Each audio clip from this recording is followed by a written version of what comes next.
Halo semuanya, saya Coach Hendra Hilman. Kembali lagi saya bersama Anda untuk sharing tentang hal-hal yang lebih bermanfaat buat bisnis Anda.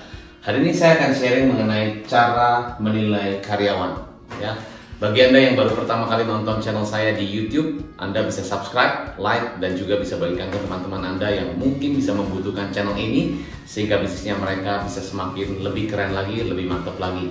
Oke, saya akan fokus kepada bagaimana cara menilai karyawan. Banyak yang bilang ini, Coach, saya bingung nih, saya menilai karyawan bagaimana ya? Kadang-kadang saya merasa, wah ini karyawan ini bagus nggak ya, jelek nggak ya? Gimana cara nilainya? Apakah dari segi kerajinan, dari segi loyalitas, atau dari segi apa ya? Kalau misalnya orang sales lebih gampang nilainya karena mungkin dari segi penjualan, jumlah customer yang dihasilkan lebih banyak, produk yang dijual juga lebih banyak, itu kan lebih gampang nilainya.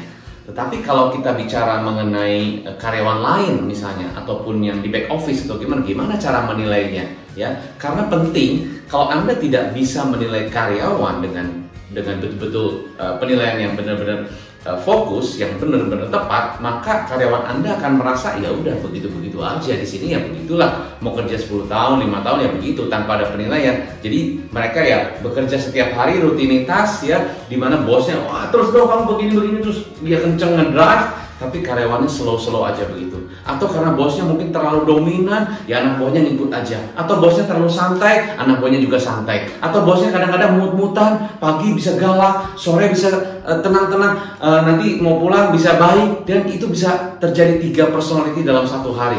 Nah, itu karyawan pusing. Jadi terus gimana dong cara nilainya? Gimana cara kita bisa menilai mereka? Ya penting ya supaya kita bisa tahu apakah karyawan ini perform, apakah karyawan ini bisa berjalan dengan baik, apa tidak. Kalau Anda mau punya bisnis autopilot, Anda mau punya bisnis yang bisa berjalan by sistem dan juga tim dengan fokus mereka benar-benar bisa menjalankan dengan baik, Anda harus tahu bagaimana cara menilai karyawan Anda. Kenyataan yang terjadi adalah begini, Coach, bagaimana saya menilai karyawan? Saya nggak ada waktu menilai karyawan, saya aja punya urusan banyak, mesti urusan customer, mesti urusan marketing, mesti urusan keuangan, pola semua pusing, bagaimana tuh cara penilaian karyawan? Nah, jadi saya kasih simple tips untuk Anda, semoga bisa membantu Anda, adalah supaya Anda jangan terlalu pusing, jangan terlalu stres ya. Intinya ada cara yang lebih simple. Nah, ini yang saya sebut dengan performance development team. Jadi bagaimana kita menilai by performance-nya mereka ya. Jadi kita melihat ada diagram seperti ini, lebih mudah kalau Anda melihatnya by diagram ya. Jadi Anda bisa bikin seperti ini, sangat-sangat simple, sangat-sangat mudah ya. Caranya adalah begini. Jadi Anda lihat pertama di sini ada kolom yang disebut how ya, bagaimana cara mereka melakukan pekerjaan, dan what, apa yang mereka kerjakan. Jadi ada kolom how dan ada kolom what. Nah, maksudnya apa? Maksudnya begini, contoh misalnya karyawan Anda bekerja sebagai sales ya, dia ada SOP-nya, ada job list yang harus dia kerjakan, begitu kan? Nah, tetapi apakah dia pada saat bekerja sesuai dengan job list-nya apa enggak? Nah, berarti what-nya adalah job yang dia kerjakan. Misalnya kalau dia sales, ya dia tiap hari prospecting apa enggak? Dia tiap hari cari customer baru apa enggak? Tiap hari dia follow up customer-customer yang belum deal apa enggak? Nah, itu what-nya. Jadi what-nya bisa jadi follow up-nya, prospecting-nya, ataupun mereka harus presentasi dan sebagainya, ketemu customer, itu what-nya. Ya, cara mereka lakukannya, caranya. How-nya adalah bagaimana cara mereka melakukannya. Berarti adalah skill yang dia berikan, skill yang dia lakukan, itu apakah sesuai nggak? Nah, kalau kita lihat contohnya misalnya dari seorang sales ya. Seorang sales tadi misalnya dia what-nya benar sesuai SOP, aturan main dijalankan, kerjaan-kerjaan juga dijalankan. Artinya secara what berarti meet expectation. Di sini orangnya. Meet expectation misalnya di sini ya.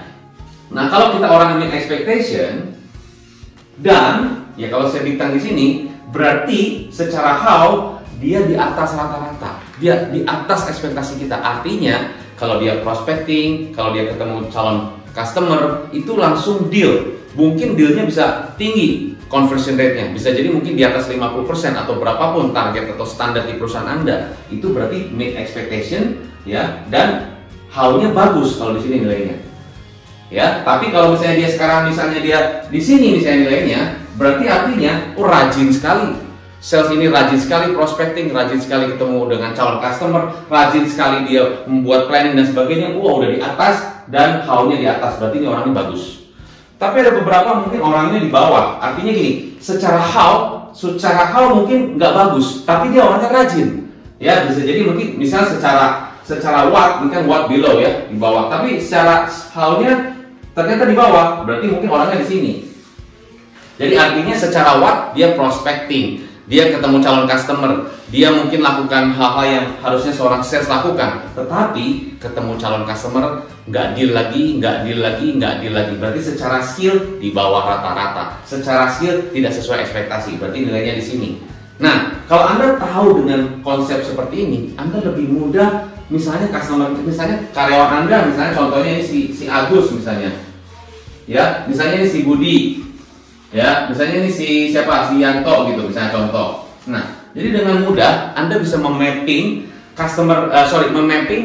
karyawan-karyawan Anda sesuai dengan mapping seperti ini. Nah, jadi dengan demikian Anda akan menilai mereka sesuai dengan apa yang mereka lakukan dan bagaimana cara mereka mengerjakannya. Ya, ini lebih simpel. Nah, ini hubungannya gimana? Hubungannya dengan mereka, hubungannya adalah kalau mereka terus di atas, artinya ini ada poin tertentu yang indikasinya mungkin nanti ke akhir tahun grading peningkatan salary lebih tinggi daripada yang di bawah ekspektasi. Ya, ini lebih memudahkan. Jadi ini sistem. Lagi-lagi ini sebuah sistem. Ya, di video sebelumnya saya sudah bicara mengenai sistem itu sangat memudahkan. Kalau Anda tahu bagaimana cara membuat sistem, ya, yang penting bukan what-nya, tapi how cara buatnya sehingga karyawan Anda bisa lakukan dengan baik karena sistemnya tadi ada visual, ada auditory, ada video, sehingga mereka benar-benar bisa melihat itu menjadi satu sistem yang Anda bisa duplikasikan. Ya, nah ini satu tools yang saya juga gunakan dengan tim saya, dengan perusahaan saya, dan juga klien-klien saya, sehingga memudahkan mereka menempatkan orang tepat di posisi yang tepat, dan juga kita maksudnya melihat secara penilaian itu juga mereka orangnya sesuai. Ya, ini penilaiannya begini dan hubungannya dengan gradingnya. Oke, nah itu mengenai cara bagaimana kita memapping performance-nya mereka. Nah, saya juga ada bagikan ada 3 tipe karyawan yang Anda harus ketahui. Ya, ada 3 tipe karyawan yang Anda harus ketahui. Anda harus tahu, ternyata setelah saya pelajari dan saya lakukan dalam keseharian saya di bisnis saya dan juga di klien-klien saya, ternyata ada 3. Ya, satu adalah tipenya yang drive. Karyawan punya tipe yang ngedrive.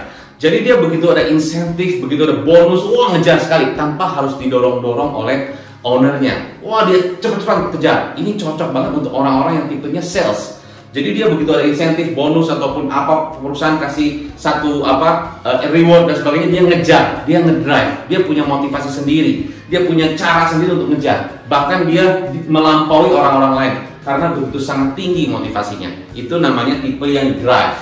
Ya, tipe yang kedua adalah tipe comfort. Tipe comfort itu mereka ya sudah santai aja, setiap hari ngeflow, mungkin di mejanya dengerin lagu-lagu, ya lagu-lagu yang santai. Pokoknya kerjalah, yang penting setiap hari saya datang ke kantor, saya kerja, udah kerja ya udah kerja, istirahat terus kerja lagi, terus udah gitu pulang. Pokoknya begitulah setiap hari. Yang penting nyaman. Yang mungkin duduknya juga di tempat yang sama, di lokasi yang sama, komputernya juga sama, bajunya juga sama, pokoknya kerjanya sama deh. Ya, setiap hari juga pokoknya rutinitas sama, bawa bekal yang sama, gitulah. Ya, yang penting nyaman, gitu loh. Nyaman, enak, nggak ada tekanan, pokoknya ngeflow begitu. Itu comfort. Jadi yang dilihat dari mereka adalah kenyamanan. Ya, teman-temannya nyaman, bosnya nyaman, fasilitas nyaman, bisa libur, bisa pokoknya nyaman deh. Itu tipe kedua.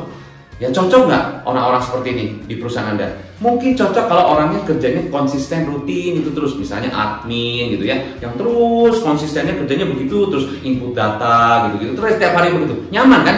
Karena tiap hari dia input data gitu, tiap hari pikirnya yang penting saya input data, tiap hari input data, input rekening segala macam, itu terus ya, bikin laporan keuangan, pokoknya kerjanya konstan, itu yang comfort. Nah, ada satu lagi tipe ketiga yang disebut ownership. Nah, tipe yang ketiga ini, mereka kalau ditanya sama atasan gini, kamu hari ini gimana nih, kerjaan kamu udah beres belum? Pak, kerjaan saya justru udah beres dari kemarin. Sekarang saya lagi pikirin gimana caranya bisa lebih bagus lagi strategi kita, Pak. Karena saya sebagai manajer, saya pengen lihat tim kita bukan hanya mencapai segini targetnya, harusnya bisa lebih. Nah, kemarin saya ada baca-baca buku dan saya belajar juga dari YouTube, ada beberapa strategi, Pak. Ini Pak strateginya. Karena saya bersama-sama dengan Bapak, saya pengen perusahaan ini maju. Saya satu visi dengan Bapak. Wow, ini ownership. Ya, nah kalau Anda punya karyawan yang seperti ini, cocoknya di mana posisinya? Nah, inilah yang nantinya bisa bantu Anda untuk membuat bisnis sistem autopilot. Karena kalau Anda punya sistem dan tim yang tipenya seperti ini, ownership-nya tinggi, lebih mudahkah Anda membuat sistem autopilot? Betul kan? Tapi kalau Anda tipenya 1-2, Anda satu bisa, bagus, artinya mereka ngedrive. Tapi belum tentu punya ownership. Kalau rewardnya dicabut, kalau mungkin insentifnya dicabut, wah kalau ada perbedaan sedikit bisa jadi mereka komplain, Pak kenapa nih tiba-tiba begini dan sebagainya. Yang kedua, terlalu comfort, berarti harus didorong-dorong. Nah yang ketiga, ini yang harus Anda punyai. Tapi gimana caranya, Coach? Nah caranya adalah Anda memang harus rekrutmen dengan tepat. Cara rekrutnya dengan orang-orang yang memang sesuai dengan budaya dan perusahaan Anda dan culture Anda. Ini harus dibentuk, harus dibangun. Ya memang bisa kita rekrut orang-orang yang seperti ini. Tapi ya pada kenyataannya ternyata membangun tim yang solid, membangun super team tidak direkrut, tetapi dibangun. Dengan siapa? Dengan Anda tentunya sebagai owner. Nah, semoga bisa membantu Anda. Tips saya untuk hari ini adalah bagaimana cara Anda menilai karyawan dengan tadi mapping, dan juga Anda harus tahu tipe-tipe karyawan ini. Semoga bisa bermanfaat untuk Anda, para pengusaha dan para pemilik bisnis. Salam sukses selalu, stay healthy, stay positif, salam pengusaha.